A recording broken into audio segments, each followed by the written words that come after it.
Good evening and many thanks for joining us. You're watching QTV Nightly News coming to you from our studios on Caraba Avenue with me, Ansumana Iso Nyase. And you can also join us on Q Radio. Well, here are the main news headlines. On Thursday, members of the National Assembly examined important committee reports concentrating on government activities submitted by various select committees.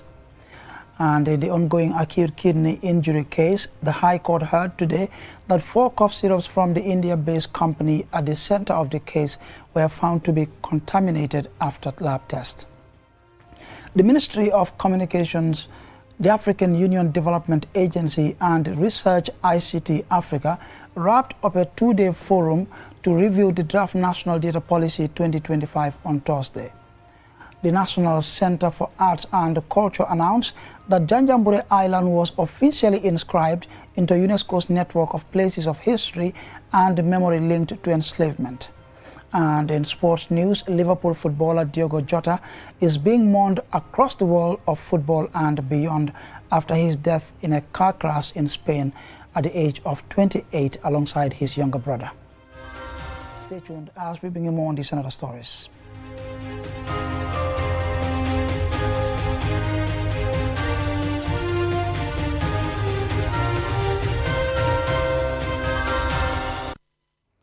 Now, at the National Assembly on Thursday, members reconvened to review and discuss several important committee reports. The session centered on the presentation of documents and the examination of government activities as submitted by various select committees. Loliam Kamara observed and filed this report. Thursday's session saw the laying of 5 key reports by various parliamentary committees. Honorable Alaji S. Dabo, member for Brikama North and chairperson of the Finance and Public Accounts Committee, FPAC, presented the committee's detailed report on the 2019-2020 government accounts and those of several public institutions. The committee noted that 20 environments amounting to 79,058,793 were made within and across sectors to create new posts contrary to financial regulations. And on that, the committee recommends that the Ministry of Finance must not make or approve any environment for the creation of any new post that was not part of the approved manpower budget, in line with the intent and spirit of Section 29(8) of the Public Finance Act 2014. Spanning nearly 200 pages, the report revealed a series of financial discrepancies. It took over 1.5 hours to present, after which members began debating its contents and the recommendations. They emphasized that, moving forward, institutions must be held accountable to ensure transparency and gain public trust. We will approve budgets here, and at the end of the day, Minister has the power to vary the budget anyhow he likes. These are some of the things that is happening. Sadly, I've seen a land by the BCC that was leased for 2 million in the pretext to be sold for 15 million. I believe by now the IGP or other people should initiate arrest the CEO of Banjul City Council. Because even the local council have highlighted, and again, in the report, you can see what is happening there. So arrest should be done. I think for councils, I don't know whether they are an island or they are a kingdom of their own, but I think something must be done on councils. We've seen a lot of environments that are not approved by the minister himself. So are you telling me now the PS or a director can approve environments? If that is the so case, I blame committee chairman. An ultimatum of 30 days was issued for corrective actions to be taken. The National Assembly now awaits the executive's response to the recommendations. Here is the Speaker of the National Assembly, Fabakary Tombong Jatta. Unrepaid loans to non-staff. How can institution give loans to non-staff? And still it's not paid. You still have checks cancelled but cashed. If you come back here and we lament over these things, I can assure you next report you will find the same things occurring. So, honorable members, things like those ones should have stopped. And the only way it will stop is to make sure people pay the price for their those negligence. The report was later adopted. Other reports laid before the Assembly include the Joint Health and Gender Committee's review of the National Population Bill 2024, an Environment and Agriculture Committee investigation into cross-border herders and associated environmental hazards, and the Gambian delegation's report from the 4th Ordinary Session of the Pan-African Parliament. For QTV News, Loliam Kamara. Now, the acting executive director of the Medicines Control Agency, Esa Marena, on Thursday testified in the ongoing civil suit over the deaths of several children allegedly caused by contaminated cough syrup, said that 4 cough syrups from the India-based company at the center of the case were found to be contaminated after lab test. Nicholas Bass of the Voice newspaper was in court. His report is narrated by me.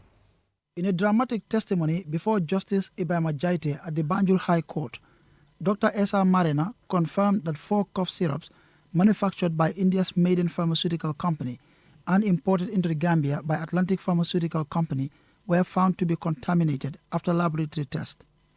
The case was brought by families of 19 children who allegedly died from acute kidney injury after taking the syrups. They are suing the Medicines Control Agency, Ministry of Health, the Attorney General, Atlantic Pharmaceuticals, and the Indian drug maker. Under cross-examination by lead counsel for the plaintiffs, Lubna Faraj, Dr. Marena admitted that the MCA, along with the Ministry of Health and Atlantic Pharmaceuticals, had recalled the syrup from the market. But when asked if all the contaminated syrup had been recovered by December 2022, he said it was impossible to do so with full certainty. Faraj then alleged that as late as December 2022, the Edward Francis Small Teaching Hospital was still prescribing contaminated promethazine syrup, a claim Marena denied, insisting that not all promethazine syrup were affected. Faraj argued that one such prescription led to a child's death in January 2023. State Counsel MD Mbalo objected, but the judge overruled him, allowing the line of questioning to continue. Dr. Marena also told the court that the Ministry of Health is still appealing to the public to return any leftover contaminated syrup. He confirmed that MCA submits annual reports to the Ministry of Health and that the agency's report on the contaminated syrup had been published. Following this, Counsel Faraj successfully asked the court to order Marena to produce that report, along with a separate report from Atlantic Pharmaceuticals that MCA was supposed to receive within 7 days of the incident. The plaintiffs argued that the MCA failed in its duty to ensure the safety, quality and regulation of medicines in the country. The case continues. Ansumane Sonyase for QTV News.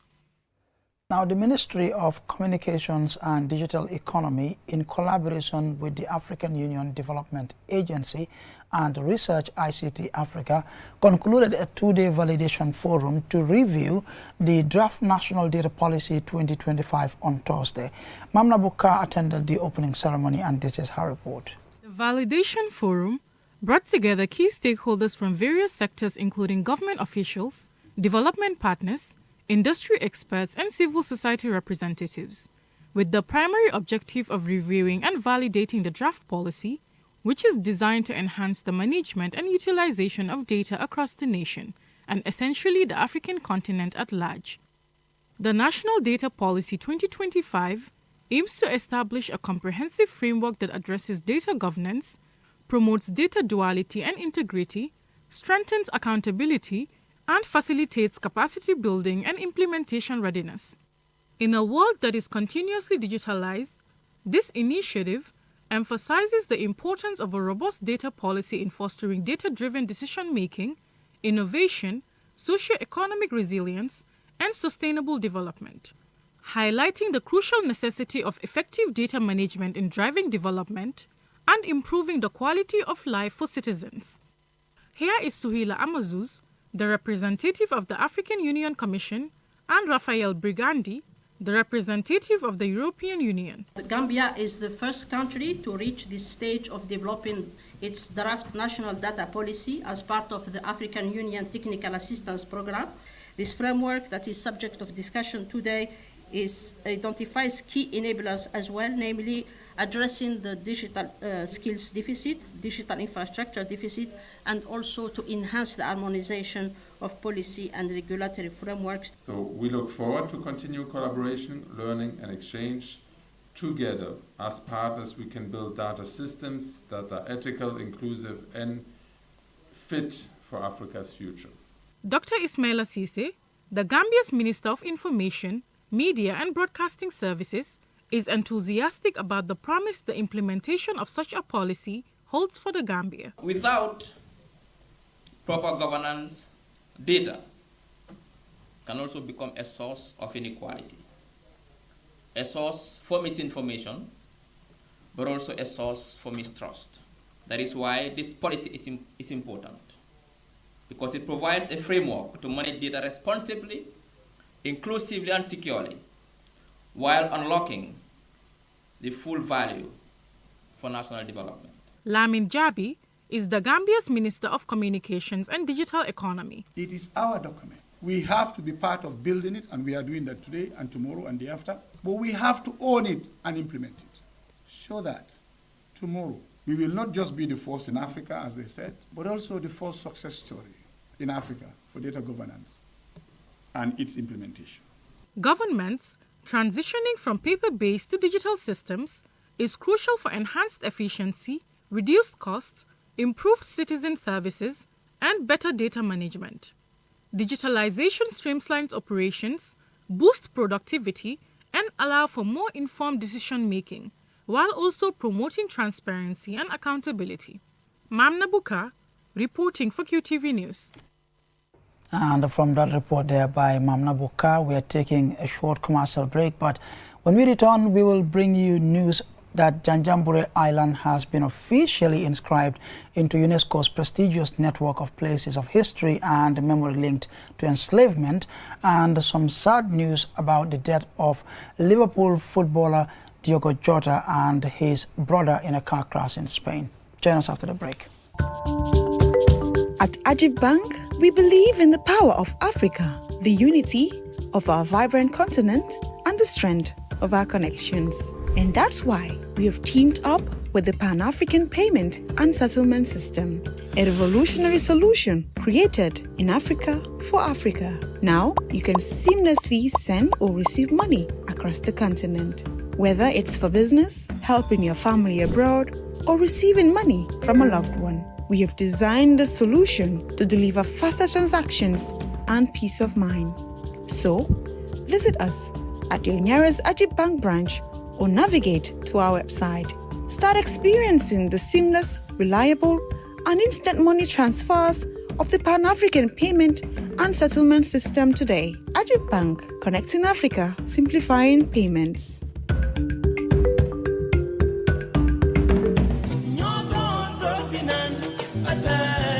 fii mooy fan fii mooy Inessa di place bi nga xam ne moom la ñëpp taam place bii bépp xeetu ataaya bu baax rek bu dugg see ci dëkk bi xamal ne fii rek la am bara wërga bii neex na lool saf na ba pare tamit nag am gu bu neex boo ko naanee rek da ngay kontaan ci saas añ ba suur ba gëreesal li nga lekk jëndal baara ataaya bii ndax moom la ñëpp taam gis nga sama client bii ataaya bu neex bu ne moom laa koy njëkk a jox ndax moom kat ataaya bu neex rek lay wër baara wërga bii mooy wërga bi gën te moo gën a saf kon nag ràññee leen ko bu baax kon daw leen gaaw ca Banjul foofu ca Inessa di place bi nga xam ni foofu rek nga ko mën a amee wholesale wala retail mu ngi foofu ci boori court house bi foofu ca Banjul wala nga daw ci bépp marché bépp supermarket bépp boutique fépp foo dugg rek di nga mën a am baara warga bii nga xam ne moom la ñëpp di wër tey baara warga moo dàq ci warga yi man maa ngi ci moom ndax su ma mënee ataaya moom rek lay naan.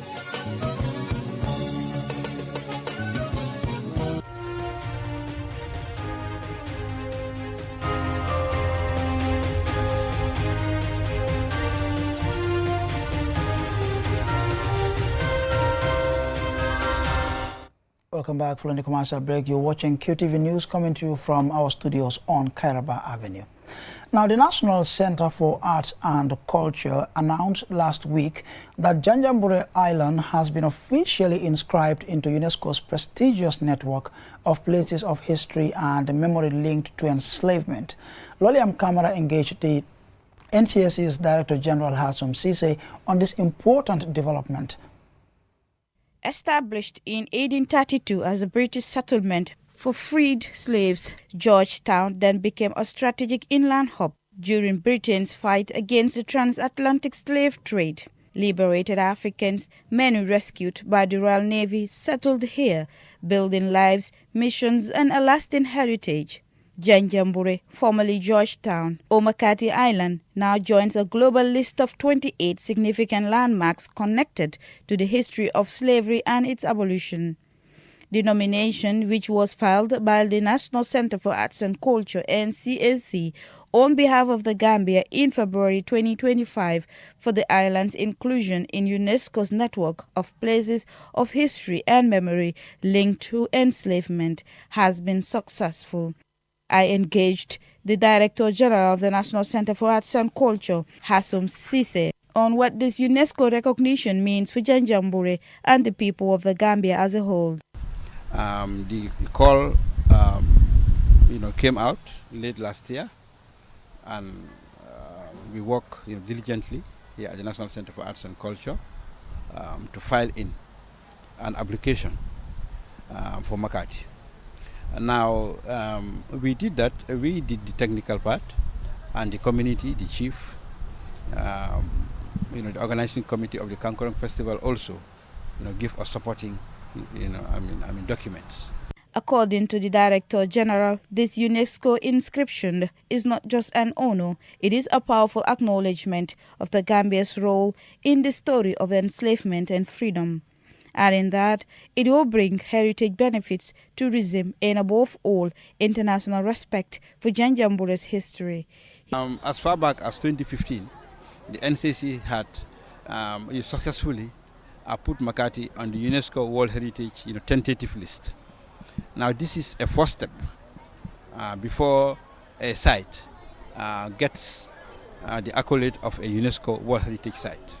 Okay, so now this new accolade, will strengthen, our efforts to inscribe, Makati on the UNESCO World Heritage, site list. He also elaborated on how Janjambur's inclusion in the UNESCO network will strengthen cultural ties with other countries. So now, Georgetown will be part of that network.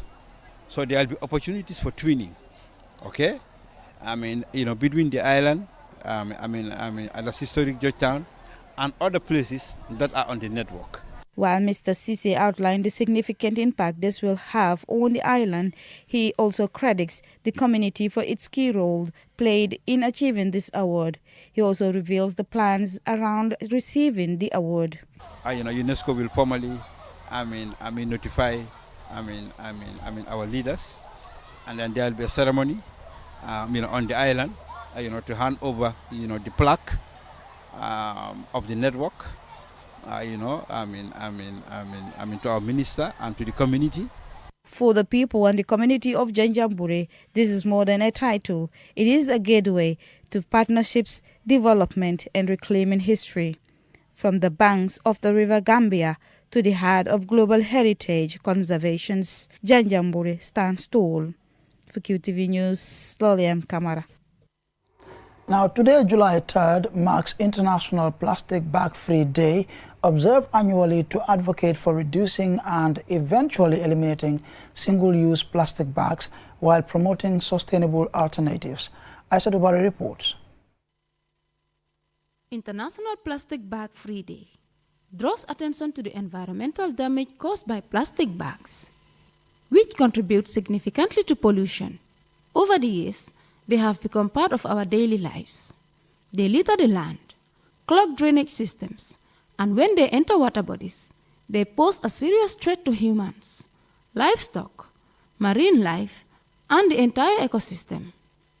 A plastic bag takes up to 1,000 years to disintegrate in a landfill, even though collective efforts over the past decade have significantly reduced their impact. Campaigners and advocates are therefore promoting the use of reusable bags, cloth bags, and other sustainable alternatives, urging people to take action in their communities to reduce plastic waste. Bangladesh was the first country in the world to ban plastic bags entirely in 2022. Soon after, many more countries, including India, also banned single-use plastic bags. Plastic bags are made of various toxic chemicals that are sources of various diseases as well as disorders in humans. In recognition of these grave dangers, in 2015, the government of the Gambia imposed a ban on the importation and sale of plastic bags and seeks the strict cooperation of all importers, sellers, and users. However, despite numerous sensitization programs aimed at enforcing the ban and getting the public to be part of the solution, plastic bags continue to be widely used in the Gambia. Our neighbor Senegal banned the use of plastic bags in May 2015, but like the Gambia, the law has never been effectively enforced. Therefore, the importation of plastic bags into the Gambia remains easy due to the country's porous borders with the former French colony. In August 2024, the National Environment Agency, in collaboration with security officers, seized over 8 tons of plastic bags during operations in various locations across Greater Banjul and the West Coast region, arresting several suspected plastic bags dealers.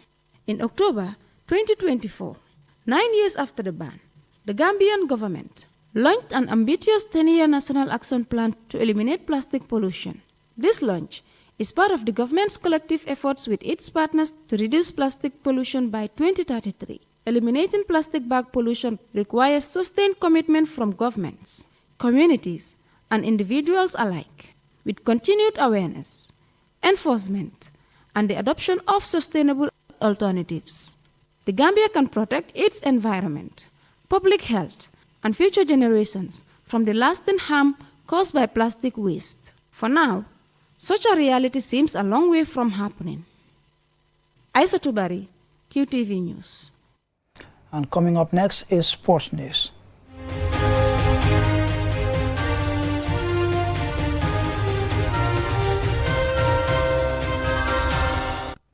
Now, Liverpool footballer Diogo Jota is being mourned across the world of football and beyond after his death in a car crash in Zamora in Spain at the age of 28 alongside his younger brother, 26-year-old Andres Silva. Adedrami looks at the reaction to the player's death. In the accident which claimed their lives in Spain, the car in which the brothers were travelling was burnt beyond recognition. Spanish police say the car left the road due to a tyre blowout while overtaking another car at 12:30 a.m. on Thursday. Liverpool issued a statement saying they were devastated by the tragic passing of Diogo Jota. They went on to say, "We request the privacy of Diogo and Andre's family, friends, teammates, and the club staff is respected as they try to come to terms with an unimaginable loss." Jota was a regular in Portugal's national team, and their captain, Cristiano Ronaldo, wrote on social media, "It doesn't make sense. Just now we were together in the national team. You had just got married." Ronaldo sent his condolences to Jota's family, wife and children and added, "I know you will always be with them. Rest in peace, Diego and Andre. We will miss you." Jota's death was felt beyond football, and in the British Parliament, the Culture Secretary, Lisa Nandy, offered this tribute. Can I just take this moment to echo the comments that were made by the Honourable Gentleman a moment ago about Diogo Jota. We just received the heartbreaking news a moment ago before we came into the chamber that he tragically lost his life at just 28 years of age. I think the whole House, and my honourable friend in particular, is heartbroken by this news, and I wanted to send our sympathies to his friends and family on behalf of the whole House. And British Prime Minister Keir Starmer, out on an engagement, took time to offer this statement. Let me start with Jota, because this is devastating news, and I'm sure I speak for everyone in saying our first thoughts are going to be with his family and his friends in particular. There are millions of Liverpool fans, but also football fans and non-fans who will also be shocked by this. I think Liverpool Football Club have just put a statement out, as I understand it, but it is devastating, and it is really important that we bear in mind just how difficult a period this will be for his friends and for his family. The last few months should have been the best of times for the player, with his club side having been crowned champions of England after a dominant campaign, and less than 2 weeks ago followed marriage to his long-term partner, with whom he shares 3 children. Just days before his death, he had shared a romantic video of their recent wedding. Pacosh de Ferreira, The Portuguese club where Jota began his professional career and where his brother also was a player said the siblings left their mark on the club. They were two extraordinary people who stood out for their humility, responsibility and immense dedication to the club they played for, the club said in a statement. Rest in peace, Diego and Andre. For QTV News, this is Ade Darame. Indeed, quite sad times rather for the world of football, and I'm afraid this is where we draw the curtains on this bulletin. But before we take a leave of you, here's a recap of our main headlines. On Thursday, members of the National Assembly examined important committee reports concentrating on government activities submitted by various select committees. In the ongoing acute kidney injury case, the High Court heard today that 4 cough syrups from the India-based company at the center of the case were found to be contaminated after lab test. The Ministry of Communications, the African Union Development Agency and Research ICT Africa wrapped up a 2-day forum to review the draft national data policy on Thursday. The National Center for Arts and Culture announced that Janjambur Island was officially inscribed into UNESCO's network of places of history and memory linked to enslavement. And in sports news, Liverpool footballer Diogo Jota is being mourned across the world of football and beyond after his death in a car crash in Spain at the age of 28 alongside his younger brother. That's all for this bulletin. Do join us at 10 p.m. for another bulletin. Until then, thanks for watching.